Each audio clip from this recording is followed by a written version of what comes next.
2024 के लोकसभा चुनाव के तारीखों का ऐलान हो चुका है और ऐसे में तमाम सियासी पार्टी लगातार जो है अपने अपने क्षेत्रों में काम कर रही है।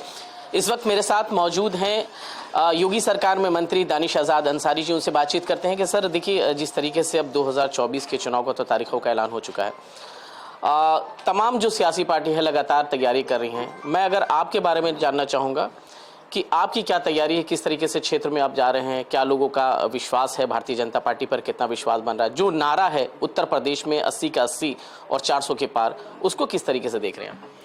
देखिए, प्रधानमंत्री मोदी जी के लीडरशिप में हम जनता की सेवा के लिए वचनबद्ध हैं। हमारे देश और प्रदेश का भारतीय जनता पार्टी से जुड़ा एक एक कार्यकर्ता, सरकार का एक एक नुमाइंदा, ये जनता के बीच में रह के जनता के विकास के कार्य को सुनिश्चित करने का लक्ष्य प्रधानमंत्री मोदी जी ने हमें दिया है और हम निश्चित तौर पर उस लक्ष्य की प्राप्ति के लिए ईमानदारी और तत्परता से काम कर रहे हैं। हम अलग अलग गाँव में, कस्बों में, मोहल्लों में, शहरों में जाके सरकार की जो योजनाएं हैं उससे हम जनता को अवगत कराते हैं। ज़्यादा से ज़्यादा हमारी सम्मानित जनता उस योजना का लाभ ले पाए, इन चीज़ों को सुनिश्चित करते हैं। मोदी सरकार की नीतियों का फ़ायदा जन जन तक पहुँचे, इन चीज़ों को सुनिश्चित करते हैं।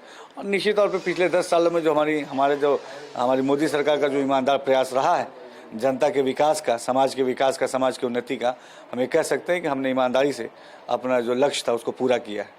देखिए, लगातार ये, चाहे हम अखिलेश यादव की बात कर लें कि या तमाम और जो सियासी पार्टी, उन तमाम लोग ये कह रहे हैं कि इस बार का जो चुनाव हो लोकतंत्र को बचाने का चुनाव है। ये सीधा सीधा आरोप जो है भारतीय जनता पार्टी पे है कि लोकतंत्र को बर्बाद करने की कोशिश कर रहे हैं। ये जो बयान लगातार जो विपक्षी दलों की तरफ से आ रहा है, क्या आपको लगता है कि वाकई देश का लोकतंत्र खतरे में है?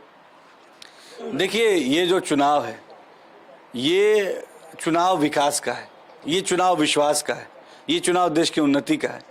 और निश्चित तौर पे आज समाज, हमारे देश की सम्मानित जनता, उसको हमारी सरकार, मोदी सरकार की नीयत पे भरोसा है। और ये विपक्षी दल का तमाम जो एजेंडा है भ्रम और झूठ फैलाने का, ये सारा एजेंडा फेल साबित होगा, क्योंकि आज जनता को हमारी मोदी सरकार के जो काम है उस काम पे भरोसा है। उसी काम के बल पे हम जनता के बीच में जाएंगे और ऐतिहासिक मतों के साथ जीत हासिल करके देश में फिर से तीसरी बार प्रधानमंत्री के रूप में मोदी जी शपथ लेंगे। देखिए, चूंकि आप एक मुस्लिम आप हैं, मंत्री हैं उत्तर प्रदेश सरकार में, योगी सरकार में, जिस तरह से चुनाव से पहले जो है सीए लागू हो गया, उसको लेकर तमाम जो मुस्लिम समाज हो उनके अंदर एक भय का माहौल पैदा किया जा रहा है। हालांकि विपक्षी दल की तरफ से, हालांकि ऐसी कोई बात नहीं है, ये नागरिकता देने का कानून है। क्यों इस तरह से भ्रम फैलाने की कोशिश किया जा रहा है विपक्षी दल की तरफ से कि वाकई अगर सीए लागू हो जाता है उसके बाद फिर एनआरसी लागू होगा तो ऐसे में मुस्लिम लोगों को खतरा हो सकता है? आप उन तमाम मुसलमानों के लिए क्या कहना चाहेंगे? देखिए, आज का मुसलमान जागरूक है, समझदार है, वो जानता है कि तमाम ऐसे दल ये केवल और केवल मुस्लिम समाज को बरगलाने की, गुमराह करने की कोशिश कर रहे हैं। ये जो तमाम दल हैं, इन्होंने हमेशा मुसलमानों को वोट बैंक के चश्मे से देखा है। इनको मुसलमानों के तरक्की और विकास से कोई मतलब नहीं। तो मुसलमान जानता है कि आज के मुसलमानों के मूल मुद्दे क्या हैं। मुसलमानों का मूल मुद्दा उनकी तरक्की है, अच्छी शिक्षा है, उनका रोज़गार है। और इन तमाम मुद्दों पे हमारी जो मोदी सरकार है, उत्तर प्रदेश की हमारी योगी सरकार, ये काम कर रही है।